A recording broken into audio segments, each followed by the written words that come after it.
அனைவருக்கும் வணக்கம்.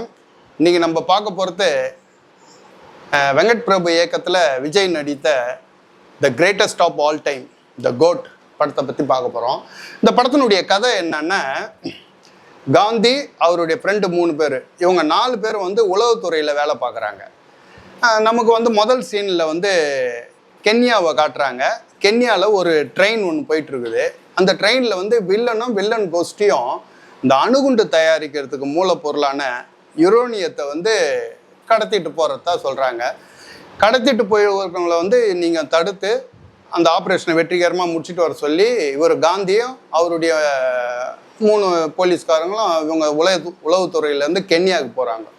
இவங்க 4 பேரும் போயிட்டு அந்த ஆப்ரேஷனை வெற்றிகரமாக முடிச்சுட்டு அந்த ட்ரெயினை வெடிகுண்டு வச்சு தகர்த்துட்டு இந்தியாவுக்கு வந்துடுறாங்க.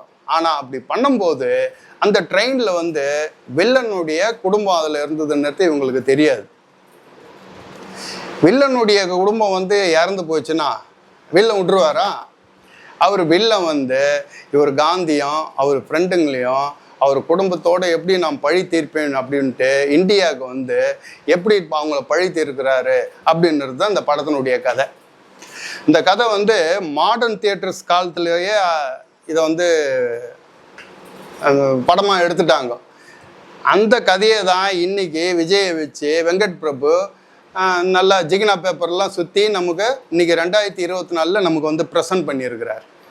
இந்த படத்தில் காந்தி ஜீவன் அப்படின்னு 2 கேரக்டரில் விஜய் அப்பா பையனாக நடிச்சிருக்கிறாரு. அவர் கூட பிரபுதேவா, பிரசாந்த், அஜ்மல், யோகி பாபு, அது இதுன்னு ஏகப்பட்ட நட்சத்திர பட்டாளம். விஜயோட மனைவியாக ஸ்னேகா நடிச்சிருக்காங்க. அப்புறம் லைலா இருக்காங்க. ஏகப்பட்ட பேர் இருக்காங்க. இதில் இவ்வளோ பேர் நடித்தோம்.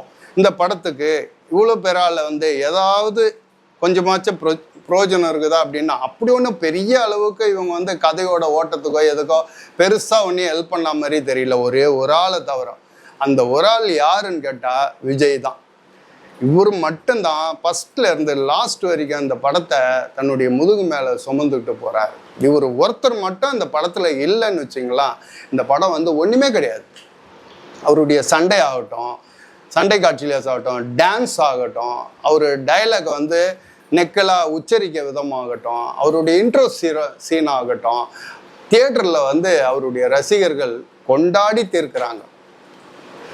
ரெண்டாவது, இந்த படத்தில் கேமரா ஒர்க்கு, எடிட்டிங்கு, வெங்கட்ராஜன்றவர் எடிட் பண்ணியிருக்கார். ஏறக்குறைய அது 3 மணி நேரத்துக்கு மேலே ஓடுற படம் அது. இதை ஓரளவு அவர் நல்லா எடிட் பண்ணி தான் கொடுத்துருக்காரு.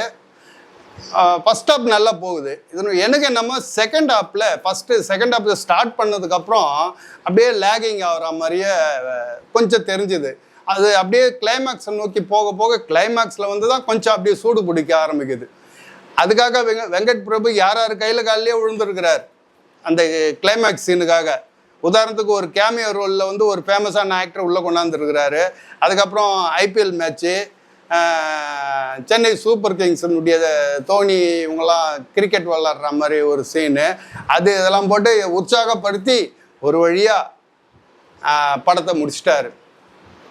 இந்த படத்தில் இன்னொன்று முக்கியமாக ஒரு சீன் யாரை சொல்லணும்னா முக்கியமானவன் மியூசிக் டைரக்டர் யுவன் சங்கர் ராஜாவை சொல்லணும். இந்த படத்தினுடைய பாட்டும் சரி, இந்த படத்தினுடைய பேக்ரவுண்டு ஸ்கோரும் சரி, யுவன் சங்கர் ராஜா ஓரளவு நல்லாவே தான் பண்ணியிருக்கிறாரு. உதாரணத்துக்கு நம்ம படத்தில் பார்க்க போகிறது முக்கியமாக இப்போ விஜயனுடைய டான்ஸும் அந்த பாட்டுக்காக விஜயனுடைய ரசிகர் இல்லாமல் மற்ற காமன் ஆடியன்ஸும் இதுக்காக தான் போவாங்க. அவங்களுடைய தேவையை பூர்த்தி செய்கிற மாதிரி அந்த முதல் பாட்டு, அந்த டான்ஸு, விஜய், பிரபுதேவா, பிரசாந்த், அஜ்மல் இவங்க 4 பேர் ஆடுற அந்த பாட்டும் சரி டான்ஸும் சரி பிரமாதமாக இருக்குது, நல்லா இருக்குது. அதுக்கப்புறம் 2-3 டான்ஸ் வச்சுருக்காங்க. அது இல்லாமல் அவங்க அப்படி ஒன்றும் பெருசாக கிளிக் ஆகலை. அதை எதிர்பார்த்தாங்க, ஆனால் அது கிளிக் ஆகிருந்ததுன்னா இந்த படம் இன்னும் கூட நம்ம இப்போ ஒரு டான்ஸும் பாட்டும் தான் விஜய் படத்தில் நம்ம முக்கியமாக எதிர்பார்த்துன்னு போகிறது. அந்த முதல் பாட்டு கொடுத்த திருப்தி அடுத்த வர பாட்டும் சரி டான்ஸும் சரி நமக்கு அந்த அளவுக்கு பெருசாக ஒன்றையும் கொடுக்கல. அதுக்கப்புறம் முக்கியமான இது என்னன்னா, இந்த படத்தில் வர வில்லன், 2 வில்லன் இருக்கான். 2 வில்லனும் நான் இப்போ சொல்லலை யாருன்ட்டு. அதில் ஒரு வில்லனை விட்டுருங்க, இன்னொரு வில்லனை இந்த வெங்கட் பிரபு ஏன் தான் செலக்ட் பண்ணாருன்னு எனக்கு தெரியல. அவரை வச்சு செஞ்சுருக்கிறாங்க. அவரை அந்த வில்லனால இந்த படத்துக்கு ஒரு 10 பைசா கூட பிரயோஜனம் கிடையாது.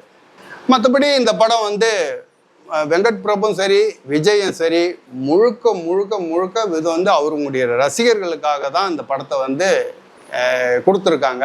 அதுக்கேற்ற மாதிரி ரசிகர்களும் அவங்களுடைய சந்தோஷமாக அது வந்து ஏறக்குறைய ஒரு 80% அவங்களுக்கு வந்து இந்த படம் வந்து பிடிச்சிருக்கான்னு நினைக்கிறேன். மற்றபடி காமன் ஆடியன்ஸாக நம்ம போய் பார்க்கும்போது இந்த 3 மணி நேரம் படத்தை பார்த்துட்டு வீட்டுக்கு வரும்போது இந்த படத்துலேருந்து ஒரு காட்சி கூட நம்ம மனசுக்கு நின்ன மாதிரியே தெரியல அப்படின்றது தான் பெரிய சோகம். மற்றபடி இந்த படம் வந்து விஜய் ரசிகருக்கு ரொம்ப பிடிச்சிருக்கான்னு நினைக்கிறேன். நம்ம அடுத்த வீடியோவில் பார்ப்போம். இந்த வீடியோ உங்களுக்கு பிடிச்சிருந்துன்னா லைக் பண்ணுங்கள், ஷேர் பண்ணுங்கள், கமெண்ட்ஸ் பண்ணுங்கள். இந்த படத்தை பார்த்துட்டு உங்களுடைய கமெண்ட்ஸை கண்டிப்பாக எனக்கு சொல்லுங்கள். நம்ம அடுத்த வீடியோவில் பார்ப்போம். பாய்.